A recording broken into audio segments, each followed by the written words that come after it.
Hello, everyone. It's Jerry at the Fledge. Welcome to another episode of Every Damn Day. And today on the show, I've got someone that is an old, longtime friend, not an old friend, a longtime friend. How you doing today, Andrew? Oh, I'm doing good. Thank you, Jerry. I uh, I am so happy to hear your voice and see your face. And we were talking before the show. It's been so long that we've Yeah, seen each other, I think. So yes. And it's always good to see good friends that you grew up with. yeah, we had a good childhood, but I think we're going to talk about that a little bit. I'm going to jump into just describing myself real quick for anybody who can't quite see the screen. I'm Jerry. I've got brown hair. I've got brown eyes. I'm wearing a headset. Not in my studio today. I'm up in my office studio, so I've got my art behind me, and all of my African fertility goddess that keep me creative and productive, and I'm wearing a Lansing over everything shirt. So shout out to CISO today. How about you, Andrew? You mind describing yourself? No, I'm brown skin, 6'1", about 200 pounds. I'm at Peace of Mind Home Healthcare right now at the office on the south side of Lansing. And I wear glasses so I can see. And I have a big smile on my face right now. Yeah, you do. And I Yeah. wear glasses sometimes too when I can't read stuff. So I think I'm getting Yeah. close to needing them. So would you mind telling us about yourself and your projects that you have, and we'll talk for a while. Yeah. Right now, my main focus right now, we started Peace of Mind 3 years ago. We're going into our third year, and we're grateful for that. We have a team of 55 people, and what we do is home health care. And basically, what that is our whole goal is to make sure that the clients are safe, keep them out the nursing home, and it gives them the opportunity to live independently. And so those are the things that we do to keep them living independently, so they can stay in their home as long as they can. And that's, of course, coincides with the family help also a lot of times. Yeah. Do you mind if we go back a little bit and talk about you, like where you were No. born and raised and where you went to school? I Oh, no. That'd actually be great. would you run through all your schools? Because I you said Yeah. Averill and I Riddle started here. out, the first school was Averill Devils. I remember there that I had a lot of great memories there. Went to Averill, and then soon after that, after my parents had divorced, we moved to the West Side. So I had 1 year of Riddle, which was it taught me so much. I embraced that moment, living on the West Side and meeting some great friends. Two of my great friends, Derek Gillum and Garfield Blackwell. Yeah. They introduced me to the West Side, and we had a fond memory. I can't forget Dwayne Gardner too, one of my best friends. I met him there right at sixth grade. So that was a huge part of my life, and those guys are still heavily in my life today. After that, we went to Gardner, and Gardner, that's where I met Jerry. I remember watching you wrestle, and that's where I remember being scared going to Gardner. It was, oh, I remember they talked about initiation. I never got initiated, but I was very terrified. And so I'm glad that didn't happen. But Gardner was great, a great experience. I was in the band there, Mr. Jones. We were never good in sports. I think the wrestling was about the best, but basketball, we weren't good, or football. But also, it was just it was just a great experience being in junior high. At that time, it was, seventh through ninth, so it was very quick. After that, they closed French, and we went to Dwight Rich, and so there I played basketball also, and I was able to play on a good team. So that was fun. That was fun. And then my final during high school was Sexton Big Reds. Growing up on the West Side, you wanted to be a Big Red. I mean, it was like in our mind, going to a college, Michigan State or Michigan. It was You went to the games, you went to the football games as a kid. So during that time, you wanted to be a Big Red, and we had a big class at that year too. We had over 500 people, so we had a lot going on, and Yeah. it was just a great experience. Very Yeah. great. The schools back then, they were full. We were busy. Riddle, I went to Riddle too. And it was like a whole new thing. They had all these ramps and these computer Yes, labs and this music program. And to me, it was just, I felt lucky to go to Riddle. I ended up graduating from Lansing Eastern, but I was lucky. I was on a great wrestling team. I had a great education. I think the Lansing school districts back then were different than they are now. They had less constraints and less financial problems and all of that. So exactly. yeah. So you want to go back to home health care for a second? Sure. Peace of mind. Yeah. So what's are your customers like seniors, or do they have disabilities, or the whole gambit? What's your kind of customers like that you help? The the majority of them are seniors, but they are disability. Some of them are young. We had clients, let's see, in the 30s before, all the way up to, to the anywhere from 30 to 80, basically. But the majority of them are the ones that need a jump start, helping with laundry, helping with cleaning, um, helping just basically, I like to say, jumpstart their day. And so that's Yeah. what we do is help them just to get going. So the majority of our time, or our busiest moments, are in the morning, and then it started decreasing because some people, some of our clients need help to go to bed also. Okay. So Sean Watson Davis, she's watching right now, and she made a comment. She grew up around the corner from Garfield Blackwell, but Sean took care of her mother for a long time, who was suffering from dementia related to Alzheimer's disease, and I Yeah. think she had some assistance as well. But do you help people with dementia and that as well? Yes, dementia, Alzheimer's, basically any element that causes them to need help for a caregiver. Yeah. We will definitely help. Do you like are so you guys are pretty busy, right? And COVID Yeah. is Yeah. happening. Did that Yes. Yeah. did that Yeah. complicate things, COVID?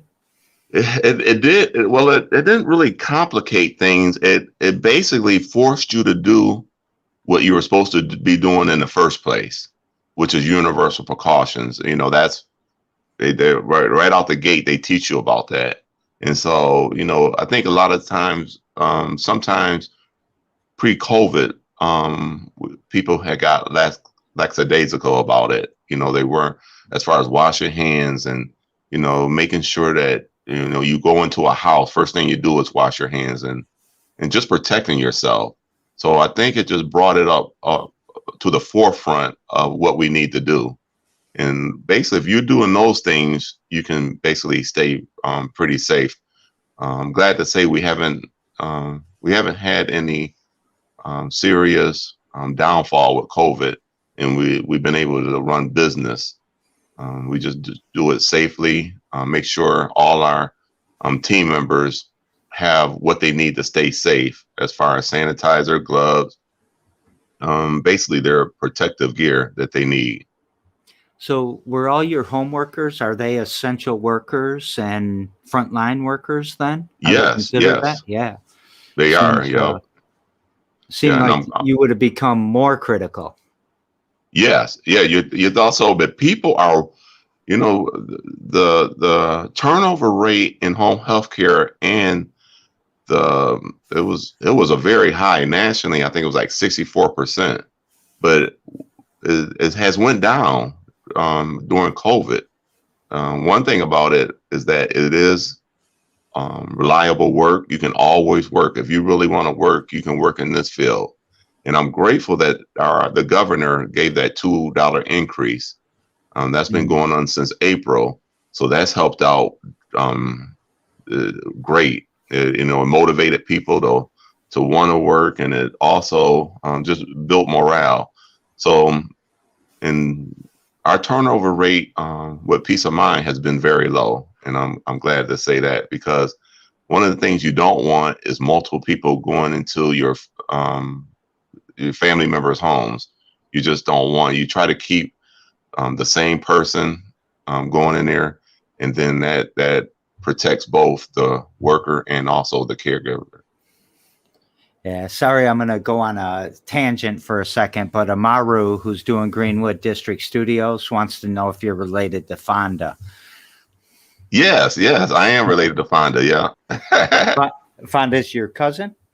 First cousins. Our fathers were brothers. They come from Clarksville, Tennessee. They came up here for a better life. Yeah. So yeah, my Uncle Lee is her dad, and my dad is Andrew.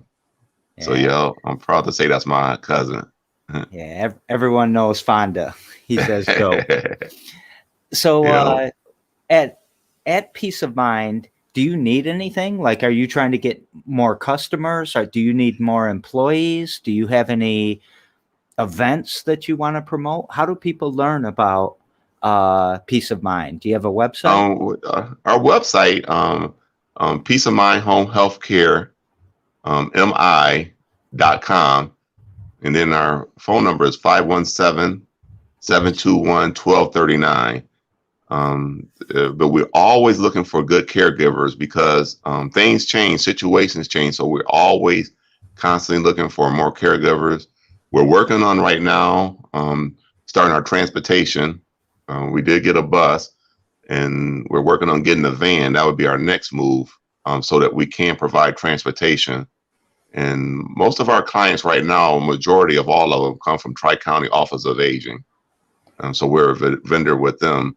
But we're also going to connect with Man Making a Difference. So some of the things that we plan on doing after, when things are a little better, hopefully by the summer, we're going to take some not elderly truck, but I would say seasoned adults, as I like calling them. We're going to take some trips, hopefully to the Binder Zoo or Frankenroos, something to get them out. We have a 24 passenger bus, so we can just do half of that. A lot of them, we have a great relationship with Friendship Manor over there by Frandor. Mm-hmm. And so they were the ones that helped Man Making a Difference get started. We had our first fundraiser there. So we're able to do a lot of good things with them. And so that's what we look forward to do, hopefully this summer. Would you mind telling us about Men Making a Difference? Oh, sure. Yeah. Man Making a Difference we started in 2007, and Man Making a Difference is a 501c3 nonprofit. The way we started was very, very unique, because we didn't plan on even starting a nonprofit. That was the furthest thing from our mind. But it started with a small cookout at Hawk Island. We were at Hawk Island, and I had got in trouble when I was younger, so it's like I wanted just to give back. I wanted to do something. So all my friends, we were hanging out a lot. We were just going to bars a lot during them days, and just not using our time wisely. And so I said I wanted to just do something for the community. So I got about $350, and I told them what I wanted to do. Before that, about 9 guys started giving me $50 each. So they all gave $50 each. And we had about 20 people there at our first cookout. And we had a broke down grill, but we were eating good at that time. We had ribs, chicken. It was all free, and it felt good. We were giving back. And then we did it again the next year. By that time, we had went out to by the park, Shark Park, and it became more of an event, more organized. And at that time, when the city council had come, and Derek Quinney, he came out, he was the first one. So he took it back, and after that, we got the support of Lansing City Council, which was a huge help.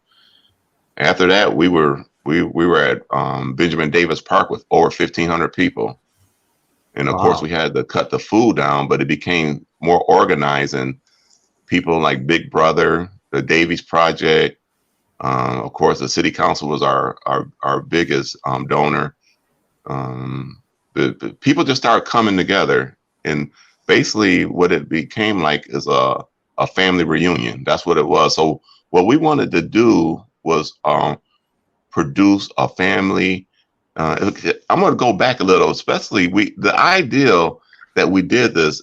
It was amazing because growing up in the community I was in, especially the Black community, when we were kids, we could go to any park on Sunday and people would be playing softball and baseball and laughing and talking and eating.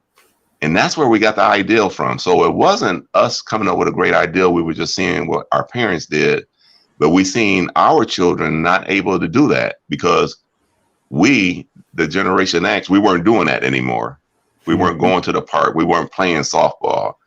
So that's where the ideal really come from.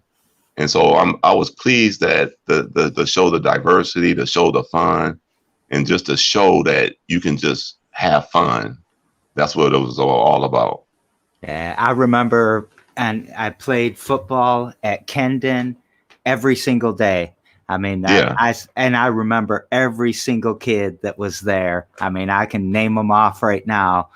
And Steve Morgan was one of them. I'm going to say Steve Morgan. it was always me and Steve were captains. Yeah. And so it was always him against I. Yeah. So. Boy, Yeah, saying that name brought a smile to my face. That was so much fun. Maybe we should say his name a few more times and he'll come on the show for me. Then they come on, yeah. So what, like, do you have an event coming up this year is it always an annual event, or do you guys it's an annual. Of course it got we had to stop it from last year because of COVID, and this year we really don't know. Depends where that, but it's always the second Saturday in July.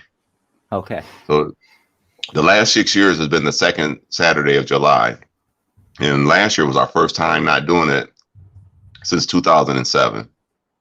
Dang, that must have hurt a little bit. It did.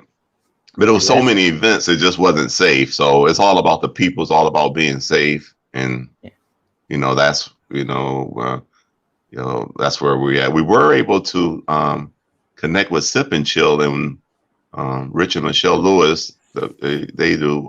We were able to connect with them and do a Christmas giveaway. This past, we fed over about 250 to 300 people. Yeah. So that what we had to do was during COVID, we had to find other ways to give back, and sometimes you have to reinvent yourself. Yeah. Is there anybody you want to shout out that's really helping with that? And I'm gonna get you in trouble because then you're gonna forget someone. Oh yeah, you always. It's just just everyone who was part of that, all the man making a difference, and and of course Sip and Chill. And all the family. What I liked about that last event is that they brought their families out. You seen people bringing their grandkids, bringing their children, and so once you see family being involved and giving back, that's a beautiful thing. Yeah, it really is. But yeah, everybody involved, I want to just shout out because it was something that was authentic. And it was something that's just so beautiful when you can just give back from the heart with no strings attached. Yeah, that 1,500 people, that's a lot of people to have at an event, like that. Oh, yeah. Yeah. And we, the thing about it, I remember the first time City Council came, they thought we had organizers. And I'm like, we were just doing it out of the love from the heart. You just, you make things happen. Well, but, people like authentic things. Yeah, they do. But you guys were all famous anyways, because you good football team, good basketball team, right? Yeah, and I'm gonna tell you, Dwayne Gardner. You remember Dwayne Gardner, don't you? I do. Yeah, so he took us to the next level. We were just doing it, and I'm gonna tell you, he put $1,000 of his own money, got us a big tent. He got the trailer park from the city council, a real stage, because we just had these little stages, and he took us on his shoulders and just took us there, and that was beautiful. But when a man digs into a person digs into their own pocket, you know they really love what they're doing and believe in what they're doing. Yeah. What what makes you love it so much, or what's let me actually ask the question that I ask everyone. What's something you do Hmm. every damn day to push your mission forward? But how's your mission with Men Making a Difference also your mission? Do you have a similar mission with peace of mind home health care? They're a little different. On the Man Making a Difference mission is about bringing families together and basically promoting fatherhood. Because one thing that we want to do, and it's just we one of our main things for starting Man Making a Difference. We wanted the young people to see men out there taking care of themselves, their family, and then working in their community. If a lot of times the young people in our community, if they do volunteer work and is forced by the courts, they usually don't like doing that. But if you learn to do volunteer work before someone forces you to do it, you find that is it's not something that's burdensome or something that's harsh. You find it to be that you're helping mankind and is part of community. Yeah, I know that look, that feeling that these kids get, because we work a lot with the courts, and we try to have dignity based community service if they haven't volunteered before, and almost always people come back for more. They keep volunteering, and you know when it's not the court saying go be nice to someone, and you just go being nice to someone, it's Yeah. a lot more rewarding.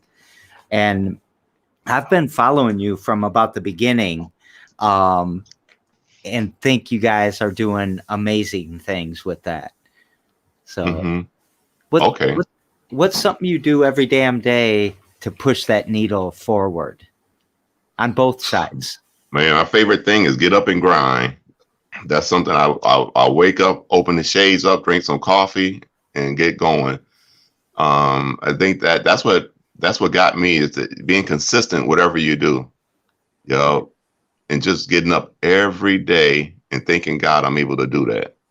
Yeah, I feel pretty lucky, man. I think a lot of us that grew up around that time still feel pretty lucky about that we still have the opportunity to help, and that for some reason we continue to be in love with Lansing and this community.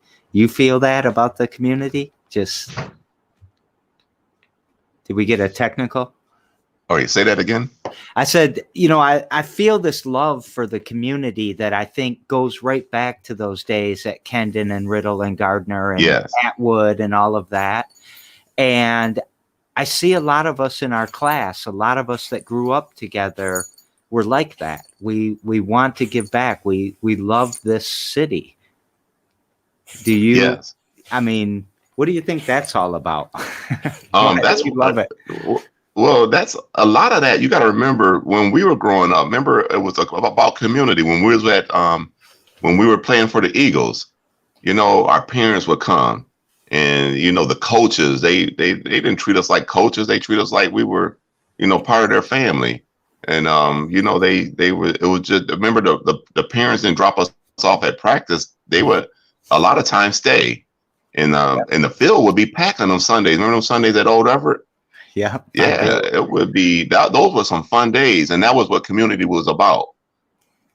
Yeah, And I was so the lightest kid in the league, and they had me playing guard. I was getting my butt right, kicked right. every Sunday. I Yeah. I made this sticker and it's a phrase we use around here that says Lansing raised me. And whenever I think about that, I think about the coaches, the mentors, the teachers, the parents, that we all raised each other. Yes. And Yes. yeah, those days were great. And that's what community is about, and we need to bring that back. Yeah, I think so too. I think, well, we are bringing this back, and it is Exactly. it is getting better. So we daisy chain the shows together by passing a question from yesterday's show to you, and we'll do the same to tomorrow's show. And yesterday I had Jeremy and Sarah, who have started a local publication called The Palm Reader. So it's like a blog or a things like that. And their question to you is, what keeps you from being discouraged? You know, when we've got things like the protests downtown, or we've got a lot of shootings, or we've got a city councilman seeming to, kind of derail himself a little bit. What keeps you going, and what keeps you from being discouraged about things? And I guess I just rattled out the things that seem to discourage me. I don't mean to say those are the things that discourage you. So what I think the thing that keeps me from being discouraged is that it's just hope. Hope that is things can get better. You know, a lot of times in America we had 9/11. You know, we had trials and tribulations, and those trials and tribulations will overcome. We just have to work together and basically put a lot into the young people so that they can see that racism is not the way, and that, unity and diversity, it really matters, and also about community. And I think one of the most important things is like family, the family unit. When we were growing up, you had that structure, and I know times change. As far as family, those things, I remember reading one time, you can't have a strong community without having strong families. So, the family unit has to be strong. We need fathers to stand up, mothers to be, there's nothing like a good mother. They hold families together. So there's certain things that we just need in order to survive. And I believe those things can come. Yeah, I feel a comeback, man, and I feel even more of a comeback sitting here talking to you and what your mission is and what you do. And I'm so proud of us, actually. I keep smiling because I haven't seen you in a long time, and I remember those days. And for you to say Little Everett, and me to think, oh man, I used to get whooped on out on that field. Oh, you played linebacker too, didn't you? Yeah, that was my favorite. I remember that. Yeah. But I was a little guy, man. I had to put You were little. I had to put rocks in my shirt to make the minimum weight. Wow. I weighed 83 pounds, and I think the minimum weight was 85. 85. Yeah. So. Wow, you did what you had to do. I did do what I had to do, and then I got whooped on. Yeah. So before I go to the question for the next person, Sean would like me to ask you what that contact phone number was again. 517-721-1239.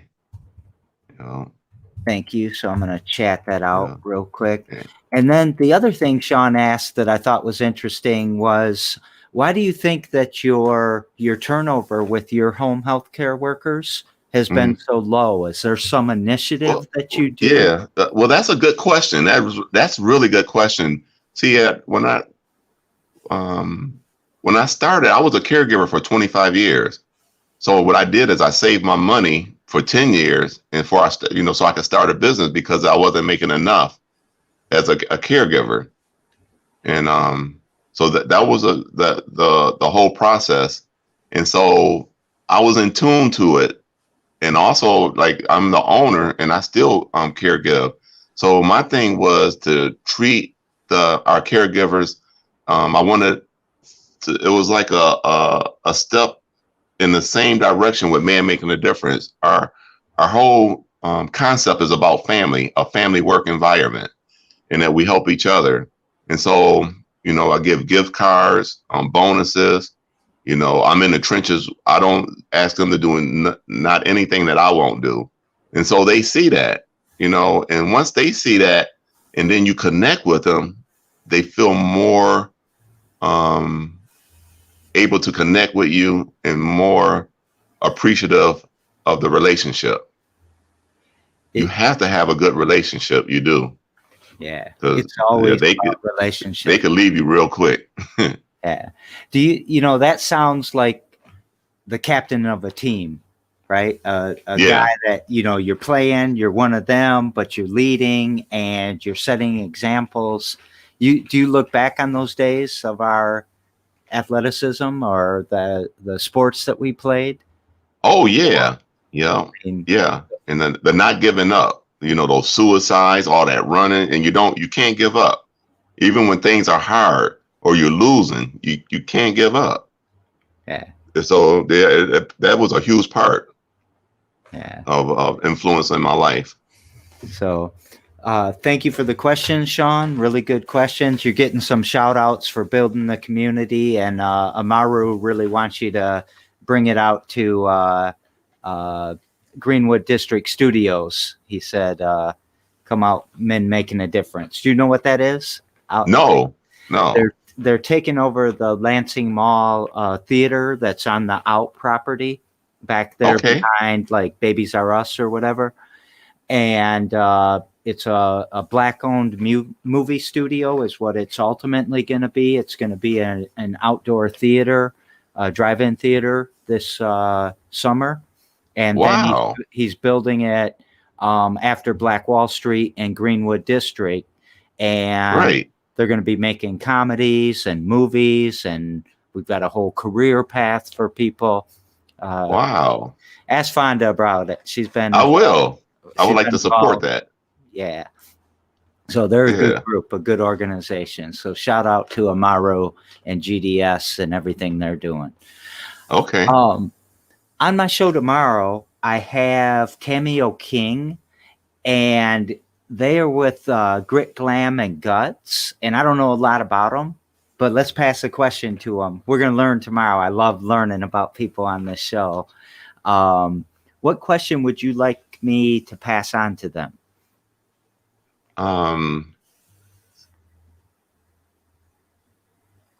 Let's see. Could you repeat one more time? What do they do? Well, I'm not sure. It's Grit, Glam, and Guts, and it's Cameo King, and I'm not 100%. Oh, Cameo, yeah. Oh, you know Cameo? Okay. I've heard of her. Yeah. Yep. Mm-hmm. Yeah. Because they're young. Yeah. I think so, yeah. I would like to say, what, as a young person, what inspires them? Where did they get their inspiration to work in the community? And, I got to figure out how to ask you that same question. Are you seasoned yet? Yes. I feel a little seasoned too. A little bit, just at the tip of it. I hope to get more seasoned though. So as a seasoned adult, I probably, as this keeps growing with men making a difference, or even what you're doing with Peace of Mind, what renews your energy? What do you see that says, oh, damn, I got to keep doing this. I got to get bigger. I got to do more, or we got to figure something out this year. Man, just life and where I come from. I came from the bottom, and like I said, I had got in trouble, did some jail time, and from that point, that was a huge factor when I got out of jail. That I had, believe it or not, I had a map out plan. My plan was to give back to my community for 10 years, just to humble myself, to find out how to do business, and just to give back in my community. And after that point, that's when I was able to wanted to start Peace of Mind, because I'm like, if you want to do business, people have to trust you, and people have to appreciate you. And so what I did, that journey with Man Making a Difference, supplied all with me everything that I needed to be a business person in my own community. And but a lot of people, they don't have that. What it gave me was that appreciation, that humbleness, and it doesn't happen overnight. Nothing that I remember Wu-Tang said one thing, how they lasted so long. It's like if you build it slow, it falls slow. So, Yeah. you know, I had, even though I was older, you know, a lot of people say, "Whoa, you starting a business at 50, and that's risky." I like, it wasn't risky to me. It wasn't no plan B. I just got to do what I have to do.